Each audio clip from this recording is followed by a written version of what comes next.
কিয়ামতের দিকে দুনিয়া এগুচ্ছে। আল্লাহ রাসূলের হাদিস, খোরাসান থেকে এমন একটা দল বের হবে, এমন একটা যোদ্ধা তৈরি হবে যে যোদ্ধারা যখন আধুনিক অস্ত্র দিয়ে যুদ্ধ শুরু করবে, পৃথিবীর আর কোন শক্তি তাদের সামনে দাঁড়াবে না।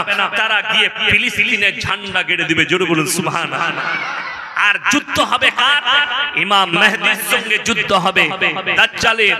আর তারপরে আল্লাহ তাআলা শুনেলেন হযরতে ঈসা মসিহকে দমস্কের মসজিদে আসরের নামাজে নামাবেন এবং তিনি তখন যুদ্ধটা শেষ করবেন।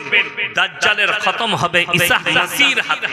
ইসরাইল তার দেশে আমন্ত্রণ জানানোর জন্য দাজ্জালের গেট তৈরি হয়ে গেছে।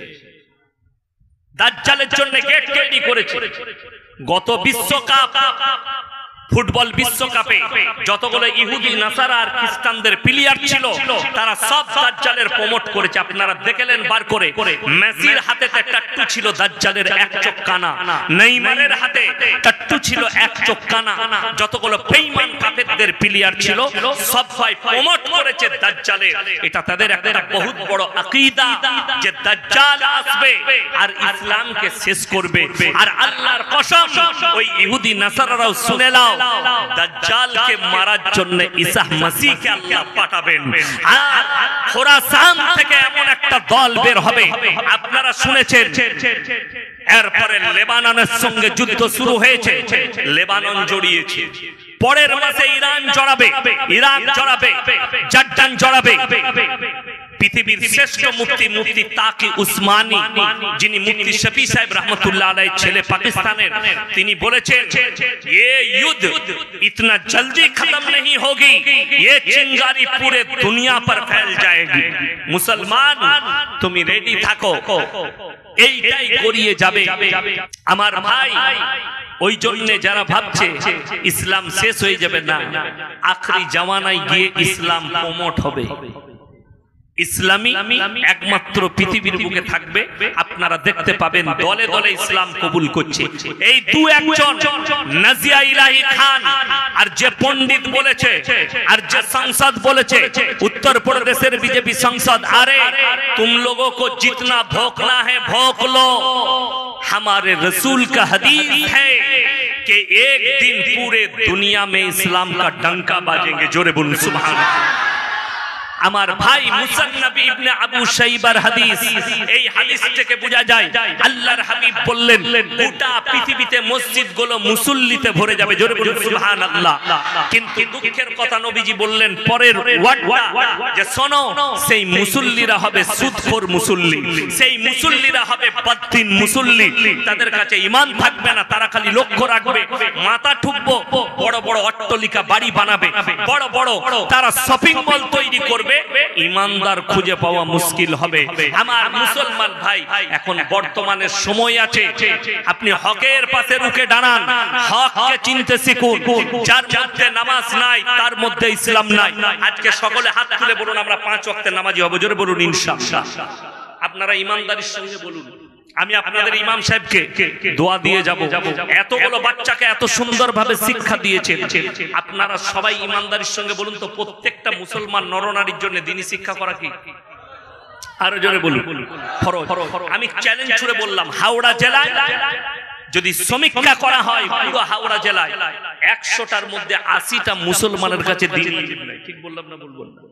100টার মধ্যে 80টা কেন নেই? এরা মুখে জানে ফরজ, আমলে জানে চলবে। কথাটা বুঝতে পারেন? তা না হলে তো আমি যখন লখনৌ উত্তর প্রদেশে পড়তাম, যে বছর আমি কিরাত পড়ি আলিয়া ইরফানিয়া, তো আমি আমার একজন উস্তাদ ছিলেন আমার এলাকায়, কারি কামাল উদ্দিন সাহেব মরহুম, ইন্তেকাল করেছেন, আল্লাহ ওনাকে জান্নাতি করুক, বলুন আমিন। তিনি করোনার সময় ওখানেই লখনৌ ইন্তেকাল করেছেন, ওখানেই মাটি হয়েছে। আমার একদম গ্রামের পাশে এবং আমাদের কাছের মানুষ ছিলেন। ওনার আব্বা আমার মাদ্রাসার মেম্বার ছিলেন, ওনার ভাই এখন আমার মাদ্রাসার মেম্বার মকুল ভাই।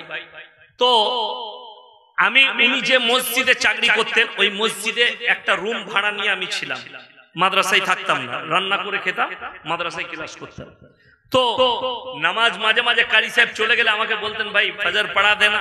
কখনো কখনো বলতো এশা পড়া দেনা। তো আমি কিরাত করলাম, আপনারা বুঝতেই পারলেন আমার কিরাত পড়া ভালো ছিল। तो একজন मुसल्ली पढ़ा से बोले भाई मेरे दो लड़की है और एक लड़का है, आप कुरान पढ़ा देंगे? हाफिज जी हम पढ़ाएंगे। बोले कितना पैसा लगा? हमने एक एक बच्चे का 700 रुपया लगेगा, 3 बच्चे का 2100 रुपया। बोले साला इतना? আমাকে কিছু বললেন না। সকালবেলায় আমি যখন ফজরের পরে 6টায় ক্লাসে যাচ্ছি তখন দেখছি আমার উস্তাদ কারি মুস্তাক সাহেবের কাছে বসে আছে, শিকায়ত করেছে। তো আমাকে ডাকলেন, ভাই ইধার आओ। 90 বছর বয়স তখন। বলে इधर आओ। तो আমি গেলাম, भाई हजरत क्या हुआ? बोले तुमने क्या बताया भाई एक एक बच्चे का 700 रुपया लगेगा? हमने जी बताया। क्यों बताया? আমি বললাম हजरत इनका जो बच्चा है ये जब स्कूल में पढ़ते हैं, इनके लड़की ट्यूशन पढ़ने जाती है, वहां पर महीने का 1500 रुपया लगता है। इनका लड़का कोचिंग के लिए जाता है, अंग्रेजी कोचिंग के लिए, वहां पर इसको 1200 रुपया महीना लगता है। बड़ी अजीब और गरीब बात है। और मैं दुनिया के सबसे उम्दा किताब का तालीम दूंगा, इसमें पैसा खर्च करने में इनका दर्द हो रहा है। फिर ये अल्लाह से मोहब्बत करते को कुरान से कि दुनिया से? आप बताइए। बोले भाई आपने बड़ी ऊंची बात कह दी और मैं कुछ नहीं कह सकता। আমি বললাম লাস্ট 600 টাকা, 3 6 18 আমার কাছে পড়াতে লাগলো, আমি পড়িয়েছি 600 টাকা করে লাগে। কষ্টের বিষয় এটাই, আমাদের দেশে মক্তবে ইমামরা ছাত্রদিকে পড়ালে বলে বেতন দিচ্ছি তো আবার কি পয়সা লাগবে? বলে না বলে না। আমার গ্রামে মক্তবে প্রায় 300 400 ছাত্র আছে। কত বললাম? বড় গ্রাম, 4000 4500 বসতির গ্রাম, সব মুসলিম। তো মক্তব একটাই মসজিদ, প্রচুর মক্তবে বাচ্চা। একজন আমাকে শিকায়ত করলে যে মাদ্রাসার শিক্ষক পড়াতে যাচ্ছে, ইমাম সাহেব মুয়াজ্জিন সাহেব পড়াচ্ছে, আমার ছেলের এখনো নুরানি কায়দা শেষ হয় নাই, 3 বছর পড়ছে। আমি বললাম কিয়ামতের সকাল পর্যন্ত শেষ হবে না, ক টাকা দিয়েছিস বল? বলে আমি টাকা দিই না। তো আমি বললাম কোনোদিন শেষ হবে? রোজ আইবে আমাদের কাছে আর বলবো আলিফ বাতাসা যাবে ঘর, আলিফ বাতাস যা ঘর, রোজ ওইটাই থাকবে। কথাটা বুঝতে পারেননি? আমি বললাম তো গিয়ে মুফতি সাহেবকে বল যার কাছে পড়ে যে হুজুর আমার ছেলেটাকে 3 মাসে কোরআন শিখিয়ে দেন, যা টাকা লাগবে আমি দেব, এরপরে তুই মন থেকে হাদিয়া দিবি।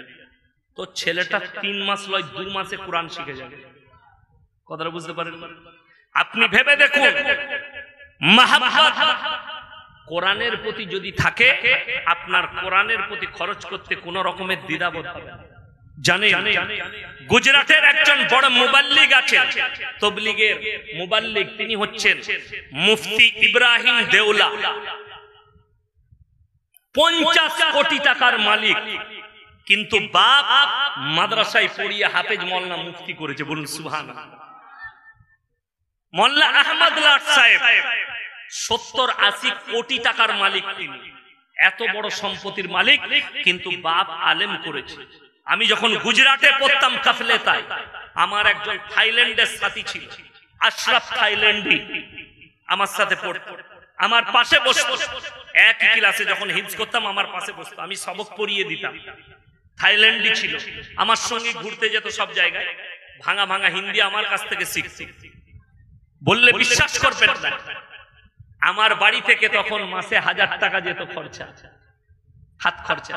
আর আমি তার কাছে দেখেছি 50,000-এর বান্ডিল। সেই এত বড়। আমি তাকে জিজ্ঞেস করেছি आपका क्या कारोबार है? बोले हमारा गाड़ी का शोरूम है थाईलैंड में, मेरे बाप का कपड़ा का कारोबार है, অনেক কিছু কারবার, কোটিপতি ছেলে। স্পেশাল রুমেতে এসি লাগিয়েছে নিজস্ব কিনে। তখনকার যুগে মোবাইল, তখন আমি মোবাইল চিনতাম না, বড় লম্বা কালো পাড়া মোবাইল তাদের কাছেই থাকতো। আমি তার মোবাইল থেকে বাড়িতে ফোন করতাম।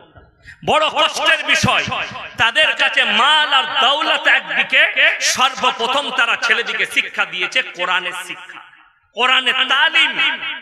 আমার ভাই শুনেলেন তসলিমা নাসরিন কোনো অমুসলিম ঘরের মেয়ে নয়, সে মুসলমান ঘরের মেয়ে। তার মা বাবা তাকে দ্বীনি তালিম না দেওয়ার কারণে, দ্বীনি শিক্ষা না দেওয়ার কারণে আজকে রাসূলের দুশমন। জাস্টিস ইনায়েতুল্লাহ কোনো হিন্দু ঘরের ছেলে নয়, মুসলমান ঘরে জন্ম নিয়েছে। তার মা বাপ তাকে নাস্তিকের কোলে লালিত পালিত করেছে। তাকে কোরআনের তালিম না দেওয়ার কারণে, দ্বীনি শিক্ষা না দেওয়ার কারণে আজকে রাসূলের দুশমন। এই নাজিয়া ইলাহি খান কলকাতার মেয়েটা উকিলটা যে প্রতিনিয়ত ইসলামের বিরুদ্ধে কথা বলছে, এই মেয়েটা দেহ ব্যবসায়ী হতো না, এই মেয়েটা নিজের দেহকে বিক্রি করতো না নেতাদের কাছে দিয়ে ইসলামের বিরুদ্ধে কথা বলতো না।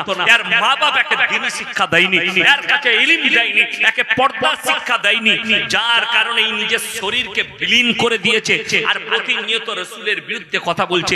এরা সব মুসলমান ঘরে জন্ম নিয়েছে। আমার ভাই, আমি বলে যাব আপনার সন্তানকে দ্বীনি শিক্ষা দেন, মক্তবে পাঠান, কোরআনের শিক্ষা দেন। আপনার সন্তান মৃত্যুর আগে পর্যন্ত ঈমান হারা হবে না। জোরে বলুন সুবহানাল্লাহ। আপনি পাঠান মক্তবে। যারা আমার যুবক ভাই আছেন, বয়স্ক ভাই আছেন, কোরআন জানেন, আমার মসজিদে চালু আছে, আপনাদের এখানে কি আছে জানি না, এর পরে বয়স্ক মানুষদের মক্তব চালু আছে, আলাদা বেতন দেওয়া হয় তাদেরকে। কেন? তারা যারা কোরআন জানেন না জিনারা, তেনারা এসেও কোরআন শিখেলে এক একটা হরফ যদি কোরআন কেউ পাঠ করে না বুঝে পড়লেও এক একটা হরফে নেকি পাবে। জোরে বলুন সুবহানাল্লাহ। হাদিস শুনেলে যারা থেকে থেকে পড়বে, আল হাম হাম হাম দু দু লিল্লাহি লিল্লাহি আলহামদুলিল্লাহি রব্বিল রব্বিল রব্বিল আলামিন, তারা ডবল নেকি পাবে। জোরে বলুন সুবহানাল্লাহ। এটা হাদিস, তারা ডবল নেকি পাবে। আপনি কেন ভয় খাচ্ছেন? আপনি কোরআন শিক্ষা করুন, কোরআন অর্জন করুন। আল্লাহর কসম করে বলছি, যে বাড়িতে নামাজ নেই, যে বাড়িতে কোরআনের তেলাওয়াত নেই, যে বাড়িতে রাসূলের আখলাক নেই, যে বাড়িতে পর্দা পুশিদা নেই, সেই বাড়িতে কখনো মালে বরকত হতেই পারে না। আপনাকে তার দলিল দিয়ে যাচ্ছে। ইমাম সাহেবের বেতন কত? 5000 আপনার 4000। যাই হোক, আচ্ছা ইমানদারির সঙ্গে বলবেন, এই ইমাম সাহেবের বেতন 5000। শুনেছেন ইমাম সাহেবের বউ রাস্তায় বেরিয়ে বন্ধন লোন, গ্রুপ লোন করছে? কথা বলে না? না, আপনাদেরকে হাদিস শোনাবো। আমার নবী বিশ্ব নবীর হাদিস।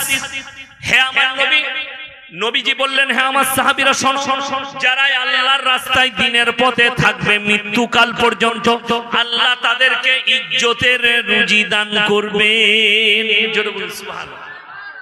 টোটো চালিয়ে জড়ির কাজ করে মাসে 20,000 টাকা রোজগার করে, কিন্তু বরকত হচ্ছে না। বউকে বলছে বন্ধন লোন নিয়ে আয়, গ্রুপ লোন নিয়ে আয়। আপনাকে ভাবতে হবে 5000-এ যদি ইমামের বরকত হয়, তাহলে জানতে হবে কমি তোমার কোথাও আছে। হয় নামাজে, রোজাতে, দিনদারিতে, পরেজগারিতে, তাকওয়ায় কোন জায়গায় কমি থাকার কারণে তুমি 15,000, 20,000, 10,000-এও বরকত পাচ্ছ না, অথচ ইমামের 5,000-এ সংসার চলে যাচ্ছে। ইমামের বিবিকে রাস্তায় বের হতে হয়নি। আরে বেঈমান কাফেরদের চক্রান্ত। আপনারা কি মনে করছেন যে কোম্পানি সুদ দিচ্ছে, যে ব্যাংকওয়ালা সুদ দিচ্ছে সে একা পাপী? না, যে দেনেওয়ালা লেনেওয়ালা উভয়ে সমান পাপের অধিকার হবে। আপনি কেন নিজের স্ত্রীকে পর্দায় রাখতে পারেন? আপনি বরকত। আপনি কি মনে করেছেন আম্বানি যদি এত বড় লোক হয় তাহলে মনে হয় নিশ্চয়ই সোনার মুরগি খায়? সোনার মুরগি? সোনার মুরগি খাওয়া যাবে? যদিও খেতে যায় মালটা মারা যাবে তখন, গলায় আটকে। আচ্ছা, সোনার মুরগি যদি সারাদিন রান্না করে মালটা গলবে? বড় কষ্ট লাগে। আপনি ভাবছেন সোনার মুরগি হয়তো ওরা খায়, আরে আপনি যা খান ওরাও তাই খায়। কথাটা বুঝতে পেরেছেন? তারা সোনার প্লেটে খায়, হীরের চামচ দিয়ে খেতে পারে, সোনার চামচ দিয়ে খেতে পারে, কিন্তু আমি বলে যাচ্ছি মৃত্যু সবারই একই, ঠিক কিনা? ভেতরে গিয়ে ওরা যদি সোনার চামচ দিয়ে খায়, আচ্ছা পায়খানা করলে মনে হয় সোনা হবে নাকি? এইটাই তো বুঝতে হবে। আপনি হাত দিয়ে খেয়েছেন, পায়খানায় বসলে পায়খানা বেরোবে। ও সোনার চামচ দিয়ে খেয়েছে, পায়খানায় বেরোলে পায়খানা বেরোবে। সোনা বেরোবে না, খাবার একই, মাল ট্যাঙ্কিতে গেলে পায়খানা হয়ে বেরোবে। কষ্টটা ওই জায়গায়। যে আপনি রুজির মালিক আল্লাহ, এটা বিশ্বাস করতে পারেন। আপনি চাইবেন রুজি, পাবেন না। আপনার বাড়িতে মুরগা মুসাল্লাম রান্না হবে, আপনি ভাববেন খাবো, আমার আল্লাহ যদি রুজি না মাপে আপনি খেতে পাবেন না, আপনার মৃত্যুর ঘন্টা বেজে যাবে। তার দলিল শুনেলেন, ইলিশ মাছ রান্না হয়েছে, দেশি মুরগি, রাজহাঁসের মাংস, পাবদা মাছ, পমপ্লেট মাছ, ভাপা ইলিশ। কোথায়? হাসিনার বাড়িতে। মিলিটারিরা অর্ডার দিলে ৪৫ মিনিটের ভেতরে দেশ ছেড়ে পালা। তাকে দেশ ছেড়ে খানা রান্না ভাত খেতে দেয়নি, তার নাম আল্লাহ। জোরে বলুন সুবহানাল্লাহ। আপনাকে বিশ্বাস করতে হবে রুজির মালিক আল্লাহ, যে নিজের বাড়িতে রান্না ভাত খেতে পারে না, তাকে দেশ ছেড়ে পালাতে হয়, তার থেকে বড় রব কে আছে? এরপর এইটাই আপনাকে বিশ্বাস রাখতে হবে। আপনি না চাইলেও ভালো মন্দ রুজি আপনার থালাতে এসে পৌঁছাবে। হালাল খাবারের বরকত বলে দিই। মার কাছে গিয়েছেন না জানেন? গেছেন? যারা জানেন তারা একবার যাবেন, দেখবেন জামাতে গেলে ডাল আলু রান্না হয়, হয় না? হয় না?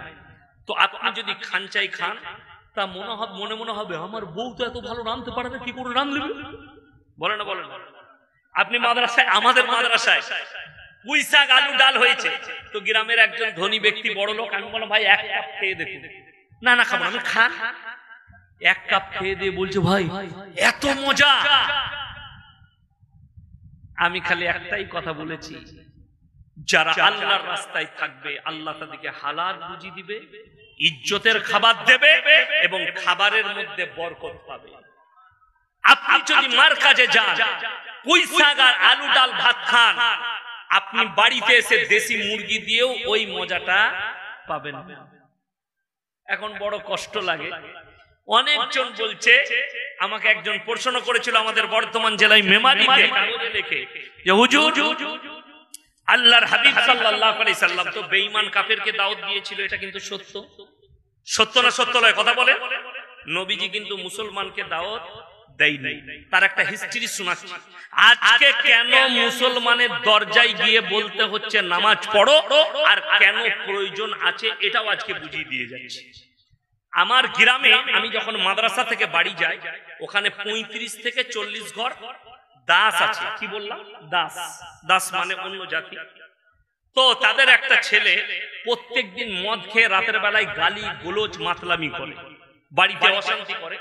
তো আমি বাজারে একদিন তাকে পেলাম, শোন এখানে, তুই এই যে রাতের বেলায় মাতলামি করিস, কত ক্ষতি জানিস মদ খেলে? বলে কি? আমি বললাম তোর পয়সার ক্ষতি, অর্থের ক্ষতি, তোর ক্যারেক্টারের ক্ষতি, তোর পারিবারিক ক্ষতি, তোর সামাজিক ক্ষতি, তোর শারীরিক ক্ষতি। সে কি উত্তর দিল জানে?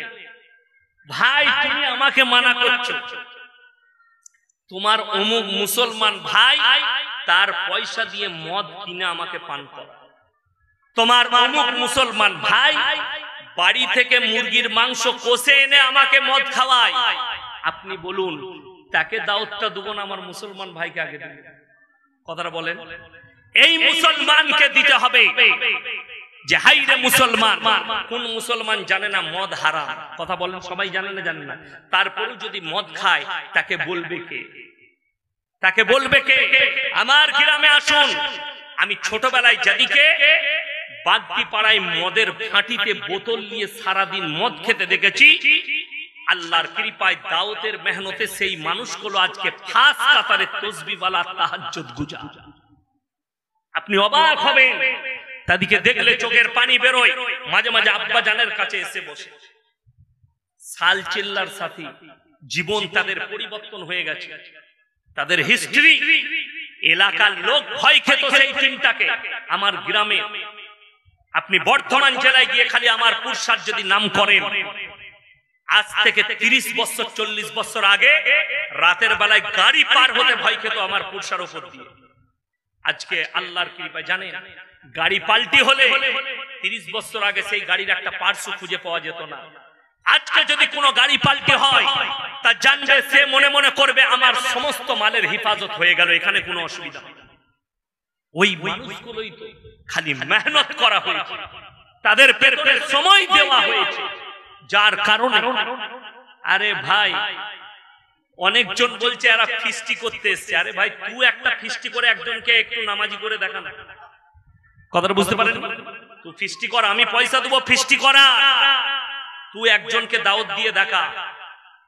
তুই তো দাওয়াত শুধু খেয়েই গেই। আমি খালি অবাক লাগে, এই জলসা আমাদের হচ্ছে না হয়নি? আচ্ছা, আমাদের মুসলমানদের তেহার কটা? ঈদ কটা বললাম? ঈদ, সবাই বলুন ঈদ, বকরা ঈদ, বুঝতে পেরেছে? আর মুহররমে রোজা রাখতে হবে। কিন্তু অবাক লাগে আমাদের দেশে, কি বুঝলেন, মুহররম, রজব, গজব, বিরিয়ানি, পোলাও, হালুয়া, রুটি, লে চালা, শবে বরাত, অমুক তমুক, ফাটাফাটা। অবাক লাগে, এতগুলো পালন করবে কি করে? আমার ভাই, শবে বরাতে রোজা রাখবেন, সবাই রাখবেন, জোরে বলুন ইনশাআল্লাহ। কিন্তু আমি বলে যাই, শবে বরাতের রোজা কেউ যদি না রাখে গুনাহগার। কেউ যদি কোনো মৌলবি যদি বলে রোজা রাখতে পারেনি বলে সে গুনাহগার, আমি চ্যালেঞ্জ ছুড়ে বললাম তার মধ্যে ইলম কালাম নেই। এমনকি এই রোজার জন্য কেউ চাপ দিতে পারবে না কেউ কি যে রোজা রাখতেই হবে তোকে, এটা হচ্ছে বেদাত কথা। শবে বরাতে রোজা রাখলে নেকি আছে, বড় নেকি আছে, যে রাখবে সে নেকি পাবে। কেউ যদি অসুস্থতার কারণে এমনি রাখতে পারে না তা আলাদা কথা। আমি একবার শবে বরাতে রোজা রাখি, আমার এক আত্মীয়র বাড়িতে গেছি বর্ধমান জেলায় শবে বরাতের দিনই। এরপর আমি যাওয়া মাত্র আমাকে চা ডিম ফিম দিয়েছে, আমি খাচ্ছি। আর পাড়ার দুটো বুড়ি মেয়ে চলে এসছে, ওদের থেকে তো বড় মূর্তি কেউ নাই। এসে বলছে, বাবা ইয়াসিন সাহেব তুমি রোজা রাখো না? বলো না খালা, আমি পারি না। আমরা বাবা শবে বরাতের রোজা রুটি হালুয়া ছাড়ি না। আমি বললাম রমজানে? বলে বাবা রমজানের 15টা বেশি পারি না। তুমি কেলানি খাবে আর আমি জান্নাতে যাবো। আমি রমজানে ছাড়ি না, তুমি শবে বরাত ছাড়ো না, রমজান ছেড়ে দাও। রমজানের 30টা রোজা কি ফরজ? আচ্ছা শুনেছেন কোন একটা মসজিদে এলান করতে ইমামকে কখন? ফজরের সময়। আমার ভাইয়েরা মুসলমানরা, আপনারা উঠে পড়ুন। একটা রোজা যদি কেউ নিজে থেকে ছেড়ে দেয়, সারা জিন্দেগি রোজা রাখলে হাদিসে আছে তার মসুল দিতে পারবে না, সমকক্ষ হবে না। এরকম এলান কোন মসজিদে হয়? হয় না। কিন্তু আমাদের দেশে সবার আসসালামু আলাইকুম মায়েরা বোনেরা, আজকে রাত্রে নামাজ পড়বে। একটা মেয়ে আমাকে ফোন করে বলছে, হুজুর কি নিয়ত করবো? আমি তুই নিয়ত কর আজ রাতেই মরবো। শবে বরাতের নামাজের আবার নিয়ত কি? আরে নফল নামাজ পড়লে নফল নামাজের নিয়ত কি নিয়ত হবে? আল্লাহ আমি 2 রাকাত নফল নামাজ পড়ছি, আল্লাহু আকবার, বাস। কি বলছে আলাদা নিয়ত। এই মেয়েদের আমাকে সেই দিন একজন ফোন করেছে, হুজুর কি ব্যাপার, আপনি মাদ্রাসায় আছেন? আছি। এলো বদনা করে পানি এনেছে। আমি এটা কি করবে?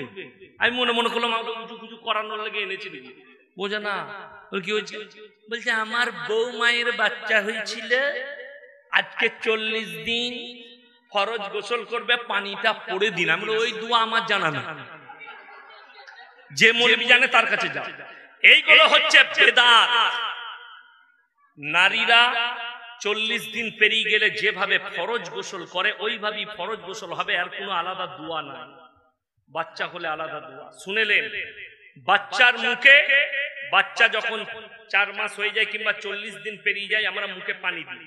যখন ডাক্তার বলবে মুখে পানি দিতে, হাদিসে আছে যে গ্রামের মধ্যে যে ওলি লোক হবে, আল্লাহ ওয়ালা লোক, আমরা আমাদের ইমামই আমাদের কাছে আল্লাহর ওলি, তাই না? 5 ওয়াক্তের নামাজি ইমাম সাহেব গ্রামের মাথা। তো আপনি বাচ্চাকে ইমামের কাছে নিয়ে যান। হাদিসে আছে খেজুরটাই নবীজি করেছেন, খেজুরটা মুখে একটু চিবিয়ে বাচ্চার মুখে ভরে দিয়েছেন, একটু পানি দিয়েছেন বিসমিল্লাহ বলে, বাস এটাই মুখে পানি দেওয়া, আর কোন সিস্টেম নাই। নবীজি কি করেছেন? এটা নবীজির সুন্নাত। নবীজি বাচ্চাদের মুখে খেজুর চিপিয়ে দিয়ে দিতেন।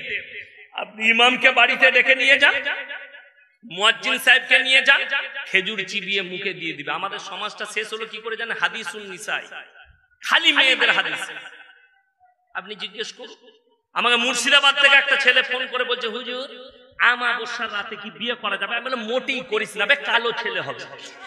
কি বলবো? জিজ্ঞেস করুন, আমাদের কাছে কোনো হাদিস নাই, আমাদের কাছে যদি নেন সব দিনটাতেই বিয়ে করা যাবে, আল্লাহর কাছে সব দিনটাই সমান। জোরে বলুন সুবহানাল্লাহ। কোনো দিনটা খারাপ নেই।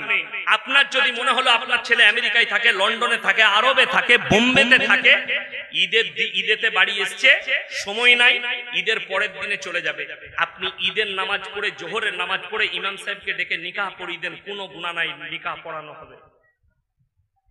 এই 12ই রবিউল আউয়াল আল্লাহর হাবিব সাল্লাল্লাহু আলাইহি সাল্লাম দুনিয়াতে এসেছে। কিছু ভণ্ডদের আকীদা এই মাসে বেটা বিটির বিয়ে দেওয়া যাবে না, এই মাসেই নবীজি জন্মগ্রহণ করেছেন, মৃত্যুবরণ করেছেন। এই আকীদা, এটা হচ্ছে কাঁচা বেদাত এবং মিথ্যা আকীদা, এগুলো কুসংস্কার। আপনি এই মাসে বিয়ে দেন, বরকত বেশি পাবেন। জোরে বলুন সুবহানাল্লাহ। কেউ যদি বলে, অনেকে বলে মুহররমে চলবে না, কেন? বলে হযরতে হোসেন এই মাসে শহীদ হয়েছে, তবে তুই শহীদ হবি? কষ্টের বিষয়। কে বললে করা যাবে না? বড় কষ্ট লাগে। আমি যেদিন বিয়ে করেছি আমাবস্যা ছিল, 27শে ফাল্গুন আমার বিয়ে হয়েছে, আমাবস্যা। মেয়েদের কুসংস্কার শুনলে হেসে মরে যাবে। আমি গেছি বিয়ে করতে, তো আমার কাছে কেউ ভয়ে আসেনি। একজন এসে বললে সম্পর্কে শালি হয়, হুজুর আপনি কিছু মানেননি, তবে আপনাকে একটা কথা করতে হবে, কাজ করতে হবে। কি? বলে সবাই আপনাকে দেখতে চাইছে, একবার খালি বাইরে গিয়ে বসতে হবে আগনায়। আমি বসবো চেয়ার লাগা, এত শক্তদের দেখা। আমি গিয়ে বসলাম, কোন দিকে গিয়ে দেখছি দুটো চেয়ার লাগানো আছে, দুটো। আমি গিয়ে বাঁ দিকে চেয়ারটাই বসে পড়লাম, আমার সুযোগ হলো ওইটাতে বসলাম।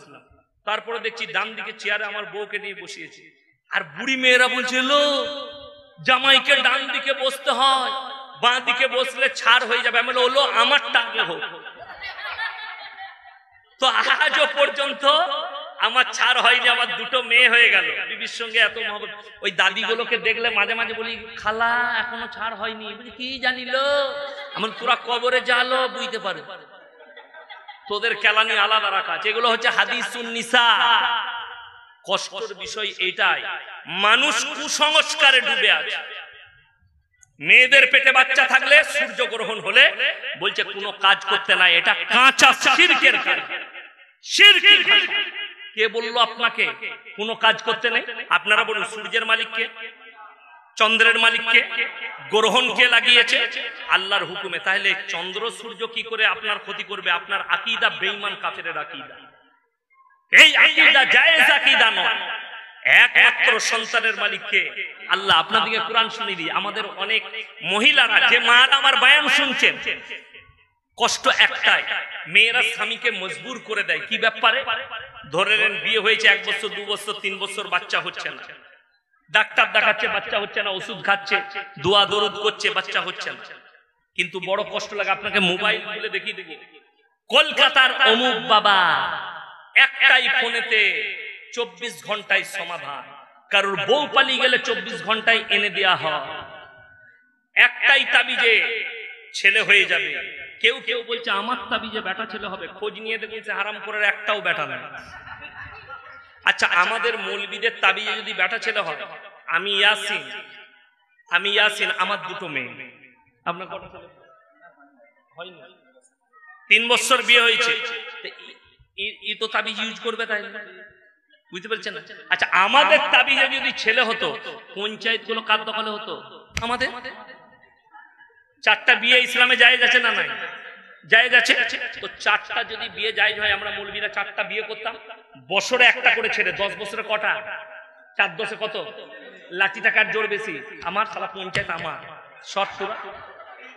বড় কষ্ট লাগে, কে বুঝাবে? আমি কোরআন শোনাবো। সূরা বাকারা, হুয়াল্লাযী ইউসাউমিরুকুম ফিল আরহামি কাইফা ইয়াশা, লা ইলাহা ইল্লা হুয়াল আজিজুল হাকীম। হে আমার বিশ্বনবী, পৃথিবীর মানুষকে বলো, মায়ের গর্ভে বাচ্চা দান করি আমি আল্লাহ, আমার ইচ্ছা মতো, আমি কারো পরামর্শে কাজ করি না। জোরে বলুন সুবহানাল্লাহ। সূরা আল ইমরান প্রথম পৃষ্ঠাতেই আল্লাহ বললেন, আমি আল্লাহ মায়ের গর্ভে বাচ্চা আকৃতি সব আমি আমার ইচ্ছা মতো দান করি, আমি কারো পরামর্শে কাজ করি না। এটা আল্লাহ নিজে বললেন। আর এই হারামখোর কথা বলছে আমার তাবিজে ছেলে হয়, বলছে 24 ঘন্টায় কারো বউ পালিয়ে গেলে এনে দেওয়া হয়। তা আমি মোদিজিকে বলেছি এদিকেই ভাড়া করুন, এই বিজয় মালিয়া থেকে শুরু করে যারা যারা টাকা নিয়ে পালিয়ে গেছে হারামখোরকে বল 24 ঘন্টা ঘুরিয়ে নিয়ে। কথাটা বুঝতে পারেন? ধোঁকা, প্রতারণা, প্রবঞ্চনা ইসলামে নাই। ইসলামে ধোঁকাবাজি। ইমানদারির সঙ্গে আমি রেকর্ডিংটা শোনাতাম, খালি আমাকে মা বোন তুলে গাল দিয়েছে বলে শোনাবো না। কে জানে কলকাতার বাবা, আমি ফোন করলাম, আমি বললাম হযরত সালাম আলাইকুম, বলে ওয়া আলাইকুম সালাম। हमने मेरा एक जरूरत, बोले क्या? हमने मैं एक लड़की से मोहब्बत करता हूँ, मुझे ला कर दे दीजिए, कितना पैसा लगेगा? बोले पैसे के बाद में आपका नाम बोलिए। আমি বললাম এমডি ইয়াসিন আহমদ। आप जिससे मोहब्बत करते उसके नाम बताइए। আমি একটা বলিউডের নায়িকার নাম বললাম, আর আপনাদের কাছে বলবো না, নাইলে আবার এটা ভাইরাল করে দিবে, ফেরে পড়ে যাবে। একটা নায়িকার নাম বললাম, তখন সে আঁচ করতে পেরেছে। বলে আবে কোন হতো? আমনো হযরত थोड़ा हमको आयतुल कुर्सी पढ़ के सुनाइए। বিশ্বাস করুন এটা বলার পরে মা বোন তুলে গাল দিচ্ছে, মানে আয়াতুল কুরসিটাও জানে না। আর একজনকে ফোন করলাম, বললাম সূরা ফাতিহাটা শোনাও, সে সূরা ফাতিহাটা শোনালো না, কেটে পালিয়ে গেল। আর একজনকে ফোন করলাম, আমি বললাম কোরআন आती है आपको? बोले जी। আমি বললাম আম্মা পারা याद है? बोले पूरा याद है, मैं हाफिज कुरान हूं, लेके রেখেছে হাফেজ ওমু। আমি বললাম ভাই এক কাম कीजिए, अम्मा यतसालुन सुनाइए हमको। ফোনটা কেটে গালি দিয়ে পালিয়ে গেল। মানুষ এদের ধোঁকায় পড়ছে, জেনে রেখে দিবেন। সকলে বলুন দেনেওয়ালাকে, জানটা লেনেওয়ালাকে। সবের মালিক, ভালো মন্দ কল্যাণ অকল্যাণের মালিক হচ্ছেন কে? আল্লাহ। ইমানদারির সঙ্গে বলুন, একটা অমুসলিম ভাই একটা মূর্তি তৈরি করে, ঠাকুর তৈরি করে সেখানে পুজো করে, করে না করে না? এটাকে ইসলামী শরীয়তে শিরক বলা হচ্ছে, এবং তাদেরকে মুশরিক বলা হচ্ছে যারা আল্লাহ ব্যতীত অপরের কাছে সিজদা করে। ঠিক কি না? কথা বলেন। মাটি হুগলি ডিস্ট্রিক্ট তারকেশ্বরের কাছে, তারকেশ্বর আর বর্ধমানের মধ্যখানে 10 ঘরানা কি একটা জায়গা আছে, ওখানে আমি জলসায় গেছি গত বছর। এইরকম আপনাদের মতো প্যান্ডেল, প্যান্ডেলের ভেতরে স্টেজের পাশে গাছ, গাছটা উপরে চলে গেছে, চারিদিকে প্যান্ডেল করছে। গাছের গোড়ায় ঘোড়া, মাটির ঘোড়া রাখা আছে, আগরবাতি মোমবাতি সবকিছু রাখা আছে, সেখানে চাদর টাঙানো আছে। আমি স্টেজে গিয়ে বললাম বাবা তোমাদের এখানে হিন্দু মুসলিম ভাইদের মধ্যে খুব মহব্বত, তারা এখানে পুজো করে আর তোমরা এখানে জলসা করছো। বলে হুজুর ওটা আমাদেরই। আমরা তোরা কি করিস বে? বলে ওখানে বুড়ো পীর সাহেব আছে। আমি তাদেরকে বললাম ইমানদারির সঙ্গে বলুন, একটা অমুসলিম ভাই মাটির মূর্তি তৈরি করে যদি পুজো করলে সে যদি মুশরিক হয়ে যায়, তুমি মাটির ঘোড়ার সামনে সিজদা করলে তুমি কি করে মুমিন হতে পারো? কোরআনের একটা দলিল দাও। আর যদি বলেন হুজুর আপনি দেন, যাদের বাড়িতে মানে কোরআন আছে ছুটে যান আর কোরআনটা দেখে আসুন, এই মানেটা মিলিয়ে আসুন। 17 পারা, কত পারা বললাম? একবারই শেষ পৃষ্ঠা, 17 পারা শেষ পৃষ্ঠা। আল্লাহ রাব্বুল আলামিন কোরআনে বুঝালেন পৃথিবীর মানুষকে, হে নবী বলে দাও, ইয়া আইয়ুহান নাসু যুরিবা মাসালুন ফাসতামিউ লাহু ইন্নাল্লাযীনা তাদউনা মিন দুনিল্লাহি লা ইয়াখলুকু দুবাবান ওয়ালা বিজতামাউ লাহু ওয়া ইয়াসলুবুহুমুদ দুবাবা শাইয়ান লা ইস্তানকিদুহু মিন। হে আমার বিশ্ব নবী পৃথিবীর মানুষকে বলে দাও, তোমরা যাদের কাছে আল্লাহ ছাড়া ভালো মন্দ চাও, তাদেরকে জিজ্ঞেস করো, তারা একটা মাছি পর্যন্ত সৃষ্টি করতে পারে না। মাছি সৃষ্টি তো দূরের কথা, মাছি যদি তাদের কাছ থেকে কোনো জিনিস ছিনিয়ে নিয়ে যায়, সেটা উদ্ধার করার মতো ক্ষমতা নেই। তারা হচ্ছে শক্তিহীন, আর আমি আল্লাহ হচ্ছি গোটা পৃথিবীর শক্তিশালী। সুবহানাল্লাহ। আপনি যার কাছে চাইছেন তার কি ক্ষমতা আছে আগে দেখুন। ইমানদারির সঙ্গে বুঝবেন। আমি ইয়াসিন বেঁচে আছি না? আচ্ছা, এখন যদি আমাকে এই দুপাশ থেকে কেউ মারতে আসে, আমি আটকাতে পারবো না? পারবো। আচ্ছা, আমি যদি মরে যাই আর ইনারা মারে, আমার আটকাবার ক্ষমতা থাকবে? আমাদের দেশের ভন্ডরা বলছে মৌলবীরা মরে গেলে পাওয়ার বেড়ে যায়, হুজুর মরে গেছে পাওয়ার বেড়ে গেছে। যা বুঝে করগা, পাওয়ার কি করে বাড়লো? বেঁচে থাকতে লড়তে চড়তে পারছিল না, আরে আমার গ্রামে, পাশের গ্রামে তেঁতুল তালা আছে। আচ্ছা, মানুষ মরে গেলে ভাত খায়? কথা বলে না এরা? আপনাদের বাপদাদারা যারা মারা গেছে কবরস্থানে ভাত দিতে যান না? বড় কষ্ট লাগে। আমার এলাকায়, বর্তমান জেলায় তেঁতুল গাছের গোড়ায় বলছে বুড়ো পীর সাহেব থাকে, যারই বিয়ে শাদী হয় মেয়েরা বিরিয়ানি পোলাও যেটাই তৈরি হয় প্লেটে করে গাছের গোড়ায় দিয়ে আসে। কে খাবে? বলে পীর সাহেব খাবে, হুজুর খাবে। আর যখন ওরা চলে যাচ্ছে খাচ্ছে কুকুরে। বিশ্বাস করুন। আরে মানুষ যিনি চলে গেছেন তিনি কি করে খাবেন? খাওয়ার দরজা বন্ধ, সবকিছু সে আর কোনো আমল করতে পারবেন না। আপনি যে দোয়া পাঠাবেন, দান খয়রাত পাঠাবেন, তার লেগে কোরআন খানি করবেন, সেটাই একমাত্র নেকিটাই পৌঁছানো যাবে। বাকি নিজস্ব কোনো ক্ষমতা নেই। এইটা মানুষের ব্রেনে কে ঢুকাবে? আমার ভাই যারা মনে মনে ভাবছেন আমাকে গালি দিচ্ছেন, আমি পীর বিরোধী মৌলবি নয়। যদি আমার কোনো ফুরফুরার ভাই থাকেন, শুনেলেন ফুরফুরার এমন কোনো হুজুর নেই আমার সাথে জলসা হয়নি। আমি তো হুজুরের বাড়িতে নাস্তা করে এসেছি। আমি আপনাকে বললাম, যদি হিম্মত থাকে আপনি একবার গিয়ে ওসিয়তনামাটা দেখে আসুন। দাদা হুজুর পীর কেবলা রহমাতুল্লাহ আলাইহি তিনার ওসিয়তনামায় লিখেছেন মেয়েদের মাজারে যাওয়া হারাম। আহমদ রাজা বেরেলভি ফতোয়ার কিতাবের নাম হচ্ছে ফতোয়ায়ে রিজভিয়া, খণ্ড নম্বর 24, পৃষ্ঠা নম্বর 497। তিনি লিখলেন সেখানে যে ভাই মেয়েদের মাজারে যাওয়া তো দূরের কথা, নিয়ত করাটাও হারাম। এটা আমি দুজনের ফতোয়া বললাম, একজন ফুরফুরার মুজাদ্দিদে জামান আর একজন বেরেলভি ভাইদের, সুন্নি ভাইদের আহমদ রাজা বেরেলভি বড় আলেম। চলুন এরপরে আপনাকে আমি আমার কথাটা বলি। আমাদের সমাজে লোক মারা যায় না? যায় না। স্বামী মারা গেলে স্ত্রী কবরস্থানে যেতে পায়? সমাজে যেতে পাবে? পৃথিবীর কোন মৌলবি ফতোয়া দিতে পারবে না যে যেতে পারবে। স্বামী মরে গেলে স্ত্রী যেতে পাবে না, বাপ মরে গেলে বিটি যেতে পাবে না। ইয়াসিন মারা গেলে আমার কবরে তোমার বউ কি করে যাবে? কথাটা বুঝাতে পারলাম? আমি কিন্তু গুদা বাংলায় বয়ান করি। যারা ভাবছেন ইয়াসিন পীর বিরোধী মৌলবি, না, আমি সিস্টেম বিরোধী মৌলবি, কখনো পীর বিরোধী নয়। খাজা মঈনুদ্দিন চিশতি রহমাতুল্লাহ আলাইহি জবরদস্ত আল্লাহর ওলি, আমাদের মাথার তাজ, তিনার পায়ের ধুলোর যোগ্য আমি হতে পারবো না। তবে আমি চ্যালেঞ্জ দিলাম, একটা খাজা মঈনুদ্দিন চিশতি রহমাতুল্লাহ আলাইহির লেখা কিতাব নিয়ে এসো। তিনি লিখে গেছেন আমি মরে যাওয়ার পরে আমার কবরে চাদর চড়াবে, আমার কবরে সিজদা দেবে, আমার কবরে ভালো মন্দ চাইবে। যদি একটা তিনার লেখা কিতাব কেউ দেখাতে পারে, আমি মৌলবি শওকতের বেটা সমাজের বুকে জীবনে বক্তব্য দেব না। খাজা মঈনুদ্দিন চিশতি রহমাতুল্লাহ আলাইহির জীবনী শোনো। 12 বছরের পর থেকে মৃত্যুকাল পর্যন্ত কোনোদিন তিনি তাহাজ্জুদের নামাজ কাজা করেনি। আর তুমি বলছো খাজা বাবাকে ভালোবাসি, জীবনে পেশাব করে পানিটাও নিলেন। কত দুঃখের বিষয়, তুমি জীবনে নামাজ পড়লে না, বড় কষ্ট লাগে।